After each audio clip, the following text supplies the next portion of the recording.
નમસ્કાર વિદ્યાર્થી મિત્રો, છેલ્લે આપણે જે દબાણને આધારિત દાખલો પૂરો કર્યો ને, બરાબર, એવા 3 દાખલાઓ છે એટલે ખાસ ધ્યાન રાખજો. એમાંથી છેલ્લે જે મોટા દાખલાઓ 4 માર્કમાં 3 માર્કમાં જે દાખલા પૂછાય એવા છે એ ખાસ એમાંથી ધ્યાન રાખવાનું.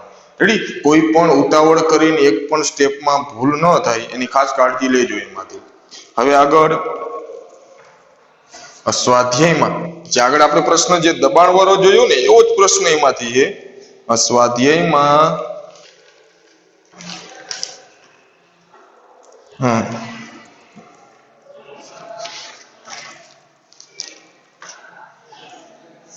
20 રેડી, સ્વાધ્યાયમાં 20મો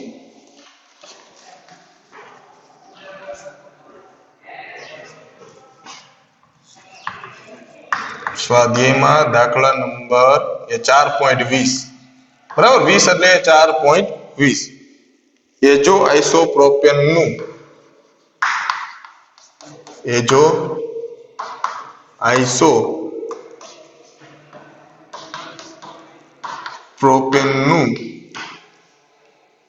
હેક્ઝેન અને નાઇટ્રોજનમાં વિઘટન, હેક્ઝેન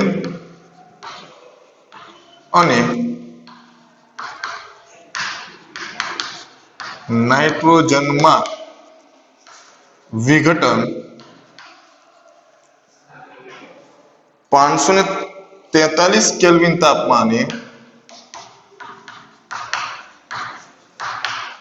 543 કેલ્વિન તાપમાને કરવામાં આવે છે. માહિતી નીચે પ્રમાણે મળેલ છે. માહિતી સમય સેકન્ડમાં, દબાણ millimetre of mercury. Ready? Millimetre of મર્ક્યુરીમાં દબાણ આપ્યું. 0 સેકન્ડ ત્યારે દબાણ 35, 360 સેકન્ડ ત્યારે કુલ દબાણ 54, 720 સેકન્ડ ત્યારે કુલ દબાણ 63. તો વેગ અચળાંક ગણો. વેગ અચળાંક ગણો. રેડી? આપણને આ જે માહિતી આપી છે એના ઉપરથી આપણે વેગ અચળાંકની ગણતરી કરવાની કે વેગ અચળાંક કેટલો હશે. તો 2 અને 3 સમય આપ્યા. 0 સેકન્ડ ત્યારે પાત્રનું કુલ દબાણ હતું 35 millimetre of mercury, 360 સેકન્ડે 54 millimetre of mercury અને 720 સેકન્ડે 63 મિલીમીટર ઓફ મર્ક્યુરી. તો વેગ અચળાંક એમાંથી ગણવાનું. તો 360 સેકન્ડ માટે વેગ અચળાંકની ગણતરી કરવી હોય, જો હવે આમાં તમે બે વેગ અચળાંક મેળવી શકો, 360 ને 720. આપણે કામ કરવી, 360 નો વેગ અચળાંક ગણવી, 720 નો વેગ અચળાંક ગણવી, પછી બંનેનો વેગ અચળાંક મળી જાય, બંનેનો વેગ અચળાંક, તો એનો આપણે લેવી સરેરાશ વેગ અચળાંક. તો પેલા 360 સેકન્ડ માટે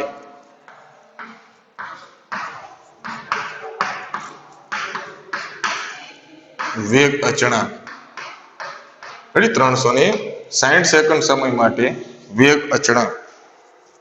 તો પેલા પ્રક્રિયા માટે લખી નાખવી.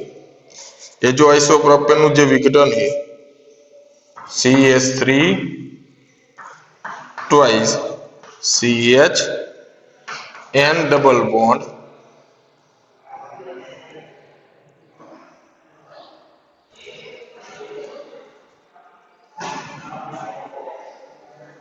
રેડી? 6 એમાંથી કુલ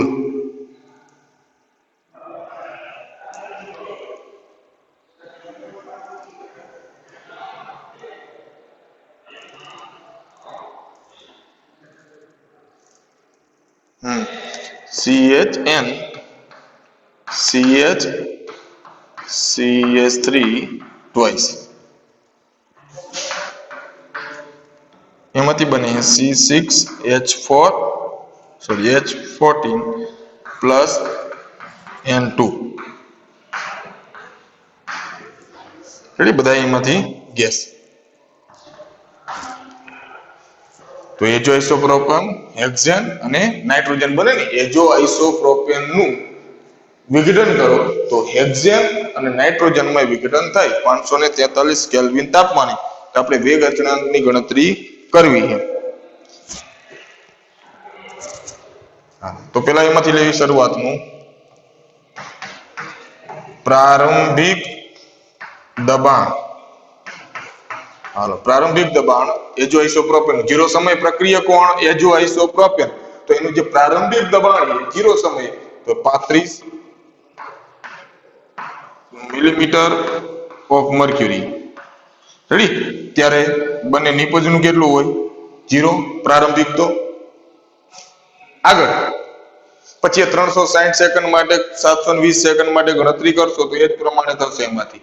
રેડી? તો આગળ ટી સમય તરીકે ફેરફાર લેશો આગળ તો એમાં એ જ ગણતરી પ્રમાણે મળશે એમાંથી. હવે દબાણમાં ફેરફાર, જેમ સમય આગળ વધે એમ દબાણમાં થતો ફેરફાર. તો આનું 1 મોલ, તો આનું x મોલારિટી જેટલું દબાણ x મિલીમીટર ઓફ મર્ક્યુરી જેટલું દબાણ ઘટે પ્રક્રિયકનું, અને આ બંનેનું કેટલું વધે x. ખબર પડી કેમ? કારણ કે દરેકનો તત્વ યુગ્મિત્ય ગુણાંક કેટલો હોય 1. તો હવે એ t સમયે દબાણ, તો શરૂઆતનું દબાણ કેટલું હતું 35, તો 35 માઇનસ x, આનું 0 તો આનું x અને આનું x. તો ત્રણેય એક પ્રક્રિયકને બે નિપજ ત્રણેયના વિભાગીય દબાણ જે t સમયે જે દબાણ હશે આનું 35 માઇનસ x અને આનું x. તો હવે જે ગણતરી છે પેલા અહીંયાથી કાઢી નાખવી આપણે વેગ અચળાંક.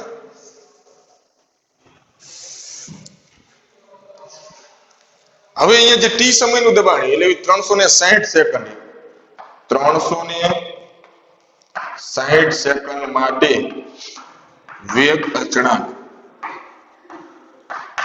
હજી આગળ ગણતરી કરી નાખવી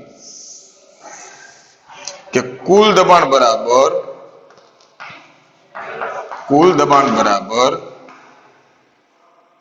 એજો આઇસોપ્રોપેનનું દબાણ, એજો આઇસોપ્રોપેન પ્લસ હેક્ઝેનનું દબાણ આંશિક અને પ્લસ ડાયનાઇટ્રોજનનું દબાણ. તો કુલ દબાણ બરાબર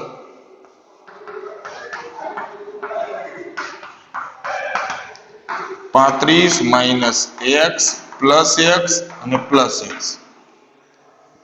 બરાબર? તો x તો કેન્સલ. તો કુલ દબાણ બરાબર આટલું એમ નામ રાખીએ. હવે 360 સેકન્ડે ગણવી, 360 સેકન્ડ માટે વેગ અચળાંક.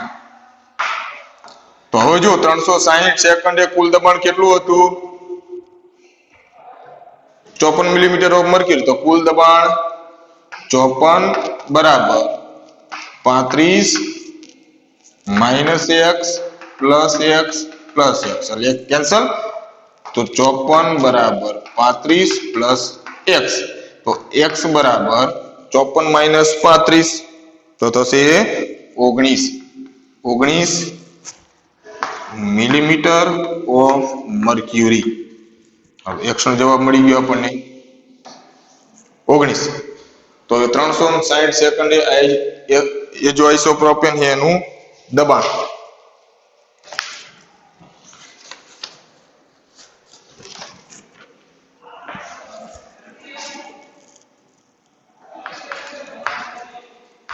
એજો આઇસોપ્રોપેનનું દબાણ બરાબર કેટલું હતું 35 માઇનસ x. તો 35 માઇનસ x એટલે 19. બરાબર? તો કેટલું થાય 16. બરાબર ને? તો એજો આઇસોપ્રોપેનનું t સમયે દબાણ 16 મિલીમીટર ઓફ મર્ક્યુરી. એજો આઇસોપ્રોપેનનું પ્રારંભિક દબાણ કેટલું તો કે 35 મિલીમીટર ઓફ મર્ક્યુરી. બરાબર ને? શરૂઆતનું એનું તો 35 ટી સમય 360 સેકન્ડે કુલ દબાણ 54 હતું ત્યારે એઝોઆઇસોપ્રોપેનનું દબાણ એમાં હશે 16 મિલીમીટર ઓફ મર્ક્યુરી. બે મળી ગયો. સમય કેટલો લેવાનો? સમય બરાબર 360 સેકન્ડ. તો વેગ અચળાંક પ્રથમ ક્રમની પ્રક્રિયા માટે કે બરાબર 2.303 છેદમાં T log P0 upon PT. તો 2.303 સમય 360 log P0 શરૂઆતનું 35 PT 16. 2.303 છેદમાં 360 log 35 ના છેદમાં 16 તો મળશે 2.187. તો 2.187 નો લોગ જોઈ લો. 2.303 છેદમાં 360 ગુણ્યા 2.187 નો લોગ થશે 0.3399.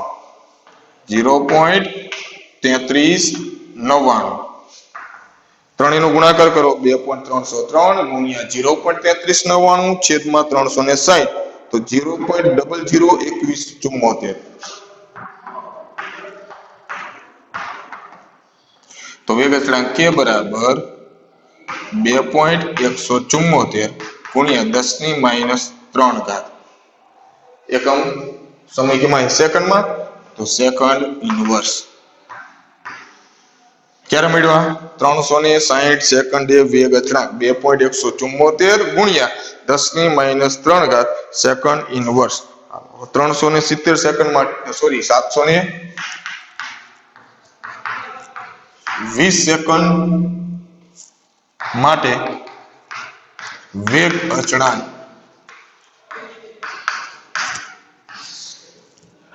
તો પાછું સૂત્ર કુલ દબાણ બરાબર 35 પ્લસ x. 720 સેકન્ડે કુલ દબાણ કેટલું હોય? 63. તો 63 બરાબર 35 પ્લસ x. તેથી x બરાબર કેટલું થશે? 28. x બરાબર 28 મિલીમીટર ઓફ મર્ક્યુરી. 720 સેકન્ડે એઝોઆઇસોપ્રોપેનનું શરૂઆતનું દબાણ પ્રારંભિક દબાણ 35 મિલીમીટર ઓફ મર્ક્યુરી અને એ એઝોઆઇસોપ્રોપેનનું ટી સમયનું દબાણ તો કેટલું છે? ટી સમયનું દબાણ 35 - x. 35 - x તો 35 - x 28 તો કેટલું થશે? 7 મિલીમીટર ઓફ મર્ક્યુરી ટી સમયનો. રેડી? 7 millimetre of mercury. તો કે બરાબર પ્રથમ ક્રમની પ્રક્રિયા 2.303 છેદમાં T log P0 upon PT. 2.303 સમય 720 સેકન્ડ log P0 35 PT 7. 2.303 છેદમાં 720 log 35 ના છેદમાં 7 એટલે 5 7 × 35 0.00 આ બેનો ગુણોત્તર 0.003198 log 5 ની કિંમત 0.6990 તો બંનેનો ગુણાકાર 0.002235 0.002235 તો 2.235 ગુણ્યા 10⁻³ સેકન્ડ ઇનવર્સ. આ વેગ અચળાંક ક્યારે મળ્યો? 720 સેકન્ડે. તો આપણે તો એક વેગ અચળાંક જોઈએ તો લઈ લો સરેરાશ વેગ અચળાંક. તો સરેરાશ વેગ અચળાંક બરાબર 2.174 ગુણ્યા 10⁻³ પ્લસ 2.235 ગુણ્યા 10⁻³ બંનેનો સરવાળો છેદમાં 2. તો 10 ની -3 કોમન નીકળી જાય. 2.174 પ્લસ 2.235 બંનેનો સરવાળો ભાગ્યા 2 કરો તો તમને જવાબ મળશે સરેરાશ વેગ અચળાંક કે બરાબર 2.2045 ગુણ્યા 10 ની -3 સેકન્ડ ઇનવર્સ. ખબર પડી? આગળ જે દબાણને આધારિત હતો એ જ પ્રમાણે પ્રક્રિયા લીધી. પ્રારંભિક દબાણ પ્રક્રિયકનું, નિપજનું 0, દબાણમાં ફેરફાર તો આનું 1 મોલ અને x મોલારિટી x દબાણ ઘટે, આ બંનેનું x વધશે. નિપજનું t સમય તો 35 માંથી x ઓછું થશે, 35 - x, 0 માં x વધે એટલે x, આનું 0 હતું ને x વધ્યું એટલે x. અંતિમ દબાણ તો કુલ દબાણ બરાબર ત્રણેયનો આંશિક દબાણનો સરવાળો, તો ત્રણેયના દબાણનો સરવાળો કરો એ કુલ દબાણ. તો 360 સેકન્ડે ગણવું હોય તો 360 સેકન્ડે કુલ દબાણ કેટલું હોય? 54. તો કુલ દબાણ 54 બરાબર 35 - x પ્લસ x. x ની કિંમત મળી ગઈ. અને આમાં મૂકી દો t સમયનું દબાણ 360 સેકન્ડ પછી N2O5 નું દબાણ, તો P0 મળી ગયું, Pt મળી ગયું. P0 તો 35 જ થાય ને સમય. સૂત્ર મૂકો એમાં વેગ અચળાંક 720 ગણો તો એનું કુલ દબાણ છે 63. તો અહીંયા પેલા 63 મૂકો એટલે x મળી જાય. દબાણમાં થતો ફેરફાર 720, x ને અહીંયા 35 - x માં મૂકો એ જો આઇસોપ્રોપ એનું 720 સેકન્ડ પછીનું દબાણ મળી જાય. એમાં ગણતરી કરો, બંનેનો સરવાળો ભાગ્યા 2 કરી નાખો તો મળી જાય તમને સરેરાશ વેગ અચળાંક. ખબર પડી? બીજો દબાણને આધારિત. હાલો, અને હવે દબાણને આધારિત ત્રીજો પ્રશ્ન.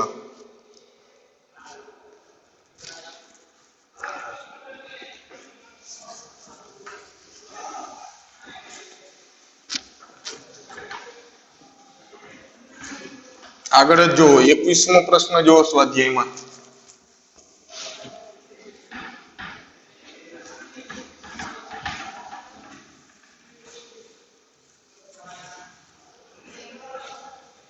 સ્વાધ્યાયમાં 21મો આગળ.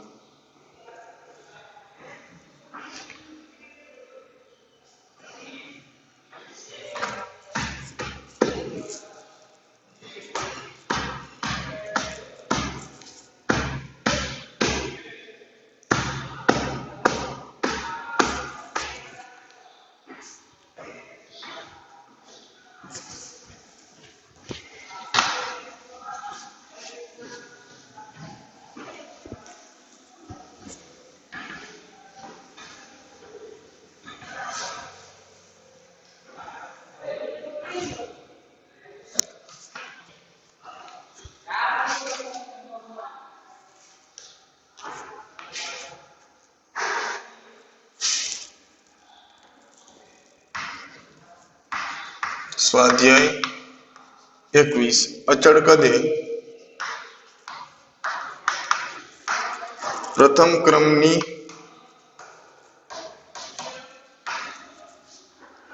વિઘટન પ્રક્રિયા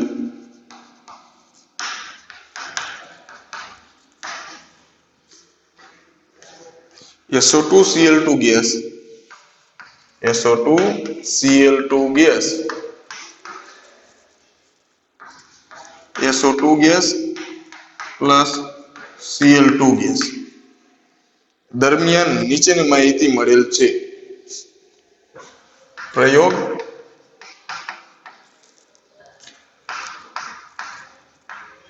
સમય સેકન્ડમાં અને કુલ દબાણ એટમોસ્ફિયરમાં. બરાબર? હાલો, પ્રયોગ નંબર 1 સમય 0, કુલ દબાણ 0.5, સમય 2 100 સેકન્ડ, કુલ દબાણ 0.6. જો કુલ દબાણ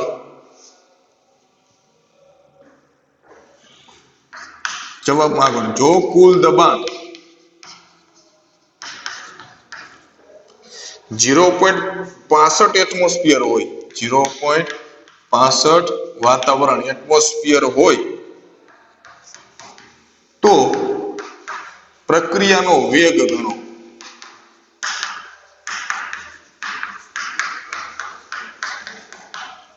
કેટલું 0.65 એટમોસ્ફિયર હોય કુલ દબાણ ત્યારે પ્રક્રિયાનો વેગ કેટલો હશે? હવે વેગ ગણવાનો કીધો હોય તો અહીંયાથી સાંદ્રતાનો ફેરફાર છેદમાં સમયનો ફેરફાર તરીકે મેળવી શકો. તો વેગ ક્યાંથી મળશે? તો પેલા તો આનું વિકલનીય વેગ સમીકરણ શું થાય? વેગ નિયમ શું થાય આનો? વેગ નિયમ તો થશે વેગ બરાબર વેગ અચળાંક કે SO2 Cl2 ની સાંદ્રતા અથવા એનું દબાણ. હાલો અહીંયા દબાણ છે તો SO2 Cl2 નું દબાણ અને એની 1 ઘાત થાય ને. એવું કેમ? પ્રથમ ક્રમની પ્રક્રિયા છે તો પ્રક્રિયા એક જ છે તો એની સાપેક્ષમાં પ્રથમ ક્રમની હશે. જો વેગ અચળાંક અને SO2 Cl2 ની સાંદ્રતા પણ કયા સમયનું દબાણ? જ્યારે કુલ દબાણ 0.65 બાર હોય, પાત્રનું કુલ દબાણ 0.65 એટમોસ્ફિયર હોય ત્યારે વેગ કેટલો? તો અહીંયા દબાણ SO2 Cl2 નું જ મૂકવાનું, પણ ક્યારે? કે જ્યારે કુલ દબાણ 0.65 હોય ને ત્યારે. તો 0.65 કુલ દબાણ હોય એમાંથી N2O5 નું દબાણ કેટલું એ મળી જાય. 0.65 કુલ દબાણ છે એમાંથી SO2 Cl2 નું દબાણ, પ્રક્રિયક SO2 Cl2 નું એમાં દબાણ કેટલું હોય એ મળી જાય તો એને આ કિંમત મૂકવાની. બીજું જો વેગ અચળાંક, તો વેગ અચળાંક તો ક્યાંય આપ્યો નથી, પણ આ બે પ્રયોગ આપ્યા તો આગળ બે દાખલા કર્યા વેગ અચળાંક ગણવા માટેના, તો બે પ્રયોગ ઉપરથી વેગ અચળાંક મળી જાય. તો પેલા ગણવી વેગ અચળાંક માટે પ્રક્રિયા. તો પ્રક્રિયા એ SO2 Cl2 ગેસ, એમાંથી બની SO2 gas plus Cl2 gas. પ્રારંભિક દબાણ, હાલો પ્રારંભિક દબાણ શરૂઆતનું SO2 Cl2 નું 0.5 એટમોસ્ફિયર. 0 સમયે તો ફક્ત પ્રક્રિયક જ હોય ને પાત્રમાં, તો પાત્રનું જે કુલ દબાણ એ પ્રક્રિયકનું SO2 નું 0, Cl2 નું 0. દબાણમાં થતો ફેરફાર, T સમયે દબાણમાં થયેલો ફેરફાર. તો 1 મોલ આનું x દબાણ ઘટશે, આનું x એટમોસ્ફિયર વધશે અને આનું x એટમોસ્ફિયર વધશે. તો હવે T સમયે એનું દબાણ કેટલું હશે? આવા T બરાબર 0 સમયે, T બરાબર 100 સેકન્ડે દબાણ. તો શરૂઆતનું 0.5 હતું તેમાંથી x ઓછું થયું, બરાબર ને? આમાં 0 માં પ્લસ x થયું તો આનું x એટમોસ્ફિયર અને આનું x એટમોસ્ફિયર. પાત્રનું જે કુલ દબાણ છે, કુલ દબાણ બરાબર શું લખાય? SO2 Cl2 નું આંશિક દબાણ પોતાનું, ત્રણે વિભાગીય દબાણનો સરવાળો કરો કુલ દબાણ જેટલું થાય ને, પ્લસ SO2 Cl2 નું આંશિક દબાણ પ્લસ SO2 નું આંશિક દબાણ પ્લસ Cl2 નું. હાલ તો કુલ દબાણ 0.6 બરાબર SO2 Cl2 નું 0.5 માઇનસ x Cl2 નું x. હાલો એક x કેન્સલ, તો 0.6 બરાબર 0.5 પ્લસ x, તો x બરાબર 0.1. તો મૂકો કિંમત એમાંથી SO2 Cl2 નું T બરાબર 100 સેકન્ડે, T બરાબર 100 સેકન્ડે SO2 Cl2 નું એ દબાણ T સમયે બરાબર કેટલું છે? 0.5 માઇનસ x, તો બરાબર 0.5 માઇનસ x ની કિંમત મળી ગઈ 0.1, તો 0.1 તો કેટલું થાય?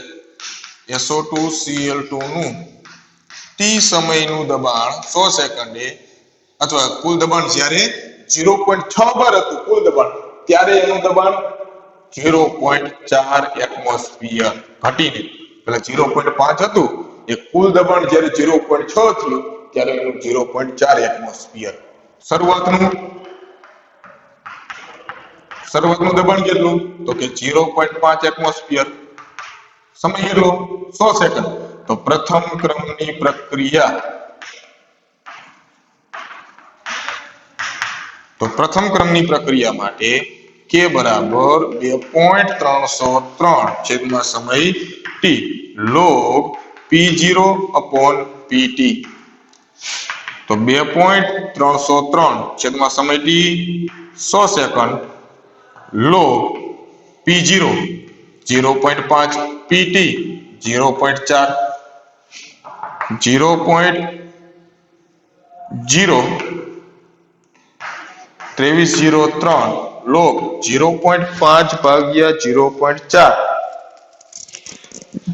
1.25 log 1.25 1.25 નો log જોવો 1.25 નો log થશે 0.0969 0.0969 બંનેનો ગુણાકાર 0.02303 ગુણ્યા 0.0969 તો 0.002231 0.002231 એકમ સેકન્ડ સેકન્ડ ઇન્વર્સ તો k બરાબર 2.231 ગુણ્યા 10⁻³ સેકન્ડ ઇન્વર્સ. વેગ અચળાંક મળી ગયો. તો વેગ અચળાંક અહીંયા મૂકો, આ જે કિંમત વેગ અચળાંકની કિંમત મૂકો અને SO2Cl2 માં દબાણ મૂકો 0.4 t સમયનું, બંનેનો ગુણાકાર કરો તો વેગ મળશે. પણ એ વેગ કયો મળશે? જ્યારે કુલ દબાણ 0.6 એટમોસ્ફિયર હતું ત્યારેનો એ વેગ મળે. પણ આપણે ક્યારે ગણવાનું કીધું? 0.65 એટમોસ્ફિયર હોય ત્યારે વેગ ગણવાનો હોય. અહીંયા તમે આ વેગ અચળાંકની કિંમત મૂકો અને SO2Cl2 નું કુલ દબાણ 0.6 હતું ત્યારનું દબાણ મૂકો 0.4, જે જવાબ મળે એ 0.6 હતું ત્યારે. આપણે ક્યારે ગણવાનું? 0.65. તો પેલા એ ગણવું પડશે કે જો કુલ દબાણ 0.65 હોય ત્યારે N2O5 નું દબાણ કેટલું? કુલ દબાણ 0.65 એટમોસ્ફિયર હોય ત્યારે આપણી પાસે તો એ છે જ કે કુલ દબાણ બરાબર SO2Cl2 નું દબાણ આંશિક દબાણ પ્લસ SO2 નું પ્લસ Cl2 નું. તો SO2Cl2 નું કેટલું? 0.5 minus x plus x plus x. તો કેન્સલ. કુલ દબાણ તો કે 0.65 બરાબર 0.5 પ્લસ x, તો x બરાબર 0.15. બરાબર ને? x બરાબર 0.15. તો 720 ની કુલ દબાણ 0.65 બાર હતું ત્યારે N2SO2Cl2 નું કુલ દબાણ એ આંશિક દબાણ 0.5 માઇનસ x, તો 0.5 માઇનસ 0.15 બરાબર 0.35 એટમોસ્ફિયર. તો જ્યારે કુલ દબાણ 0.5 એટમોસ્ફિયર હતું ત્યારે SO2Cl2 નું દબાણ કેટલું હતું? 0.35 એટમોસ્ફિયર. તો હવે વેગ ગણો. તો વેગ બરાબર વેગ અચળાંક કે SO2Cl2 નું દબાણ. તો વેગ અચળાંક 2.31 ગુણ્યા 2.231 ગુણ્યા 10⁻³ ગુણ્યા SO2Cl2 નું દબાણ 0.35. બંનેનો ગુણાકાર કરશો તો તમને જવાબ મળશે 0. આમાં એક પરફેક્ટ 0.78 0.85 0.78 ગુણ્યા 10⁻³. તો વેગ બરાબર 7.808 ગુણ્યા 10⁻⁴ mall litre inverse second inverse. કારણ આ સૂત્ર વાપરવાનું કારણ શું થયું કે કુલ દબાણ 0.65 હતું ત્યારે આપણને સમય આપ્યો નથી. જો સમય આપ્યો હોત તો આ જ પ્રમાણે જવાબ મળી જાત. ખબર પડી એનો વેગ, પણ સમય આપ્યો નથી તો પેલા વેગ અચળાંક તો જોશે. તો જે કુલ જે જવાબ આપ્યો હતો એમાંથી આપણે પેલા વેગ અચળાંક ગણી લીધો 0.65 કુલ બાર દબાણ હતું ત્યારે આપણે એનો SO2 નું એમાં દબાણ કેટલું ગણી લીધું બંનેનો ગુણાકાર કરી નાખો તેનો વેગ મળી જાય 0.4 અહીંયા મૂકો તો એ વેગ મળશે પણ એ ક્યારે મળશે કે જ્યારે દબાણ 0.6 હતું ત્યારે 0.5 મૂકો અહીંયા ત્યારે વેગ મળશે પણ એ કયું પ્રારંભિક શરૂઆતનો વેગ જ્યારે સમય 0 હતો ત્યારે ખબર પડી તો ત્રણ દાખલા જે દબાણને આધારિત છે ઉદાહરણમાં અને બે સ્વાધ્યાયમાં ત્રણેયમાં અલગ અલગ એકમાં વેગ અચળાંક બીજામાં સરેરાશ વેગ અચળાંક ગણવાનો હોય અને ત્રીજામાં એ અલગ જ આધારિત તો ત્રણે ત્રણ ખાસ એમાંથી કમ્પ્લીટ કરી નાખવાના સ્ટ્રોન્શિયમ વાળો ત્રણ દબાણ વાળો સ્ટ્રોન્શિયમ બરાબર હાડકા વાળો કાસ્ટ વાળો 99% પૂર્ણ થવા માટે લાગતો સમય 90% કરતા 2 ગણો હોય 99.9% વાળો એટલે આ જે બધા દાખલાઓ છે ને ગણ્યા એમાંથી કમ્પ્લીટ કરી નાખવાના બરાબર તો એ બે કમ્પ્લીટ કરી નાખજો